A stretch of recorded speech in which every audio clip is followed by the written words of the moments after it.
আল্লাহ বলবে 8 জন আরশ বহনকারীর মৃত্যু হোক, আর আল্লাহ এটা প্রমাণ দিবে লিআন্নী কাতাবতুল মাউতা আলা মান তাহতা আরশি, আমার আরশের নিচে যে আছে তাকে মরতে হবে।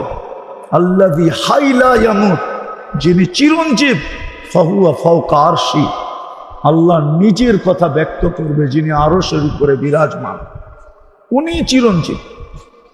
8 জন মারা যাবে, আল্লাহ জিজ্ঞাসা করবে এইবার, তো মালাকুল মউত বলবে আনা ওয়া আনতাল হাইয়ুল্লাযী লা তামুত, আমি আর আপনি চিরঞ্জীব। আল্লাহ বলবে ফাতামুত আনতা, এবার তোমার পালা, তুমি মরো। সায়ুলকি আলাইহি সাকারাতাল মউত, ওনার উপরে আল্লাহ মৃত্যুর যাতনা ঢালবে, উনি একটা চিৎকার দিবে আর পড়বে আর বলবে লাউ আলিমতু সাকরাতাল মউত, মৃত্যুর যাতনা সম্বন্ধে যদি কিঞ্চিত ধারণা আমার থাকতো, মা কবাস্তু আরওয়াহাল মুমিনিন, তো কোনো মুমিন মুসলমানের রূহ নিয়ে আসার জন্য আমি দায়িত্ব কোনোদিন নিতাম না।